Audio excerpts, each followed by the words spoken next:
Hi guys, it's Jen here and welcome to Jen's Wild About Art. I'm actually doing a belated World Watercolour Month prompt. I did a live stream today and I didn't manage to get the prompt for Breathe done yesterday, so I decided I would do it today as a time lapse. So I'm doing dolphins, and you can see the one's got air bubbles coming out of his breather bit on the top of his head. So I've drawn the bubbles and that's for his breathing. So I'm drawing an adult dolphin and a young dolphin swimming together, and I'm going to do them all in the watercolour. So I'm just drawing all the outlines in, getting everything where I want to, getting all the proportions right. And then I'm going in and I'm wetting the whole background and taking that all the way around both dolphins and filling in as much of the page as I can. And then I'm dropping in a wash of cobalt blue, really diluted, really thin, just to get the effect of water in the background. And I'll do a couple of layers, but first layer I'll do quite thinly. So you can see I drop that all in and I drag it all around with the brush.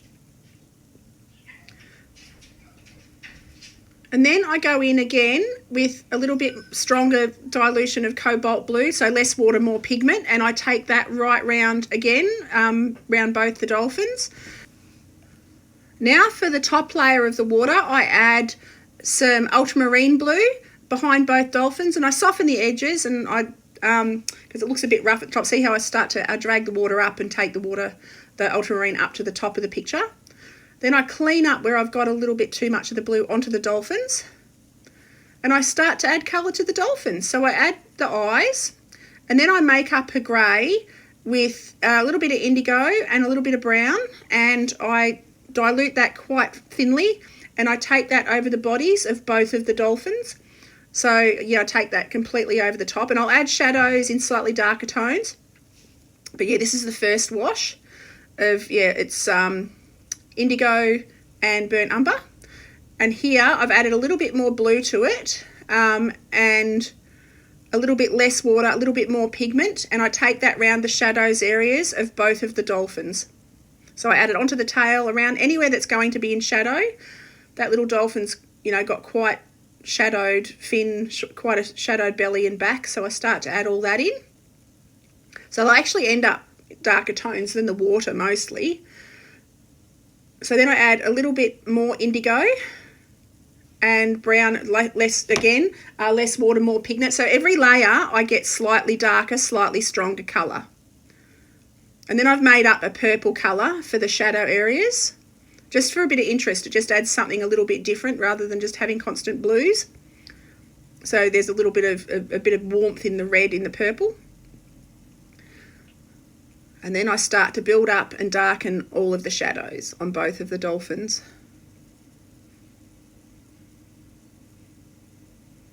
I'm going very dark around the outer edges and the bottom lines.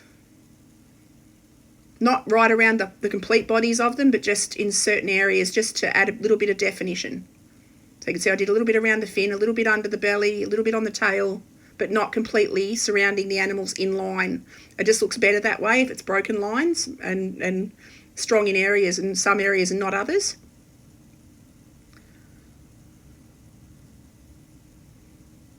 So now I'm erasing where I put the masking fluid, because I wanted to protect the bubbles, because the prompt is breathe, and so this dolphin's releasing his breath. So I just rubbed off that with my kneadable eraser, and then I go back to working on some more shadows. And again, it's all the same mixtures. It's a mixture of indigo and burnt umber in varying shades, varying amounts of water. And I've mixed up one purple just to add a bit of interest that you can see on the top dolphin. Now I'm starting to build up the darkest darks. Again, not taking it round their complete outlines, just in the darkest areas on both of the dolphins. And I've used all different watercolours today. I've used Sennelier, Schmincke and Daniel Smith. So the indigo is a Daniel Smith colour because it's my favourite, and the Sennelier and Schmincke for the cobalt blue and the burnt umber. So I tend to use the three different brands quite a lot. And now I'm adding some of the highlights back with my gel pen, because I did lose a few of the highlights. So I've added those back. So now I'm just defining the muscles on these guys and just going around the back.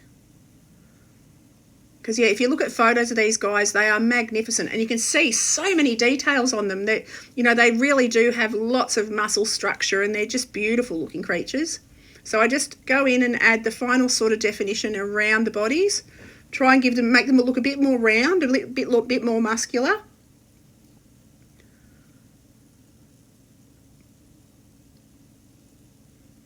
Pop some more shadows around the nose area and under the chest of that one.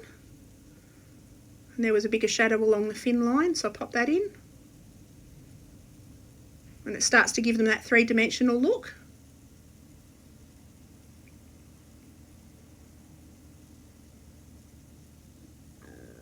Then I drag just some water around and tidy up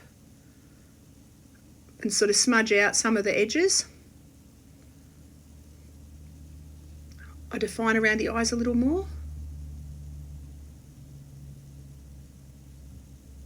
And we are just about done. So thank you so much for watching, everyone.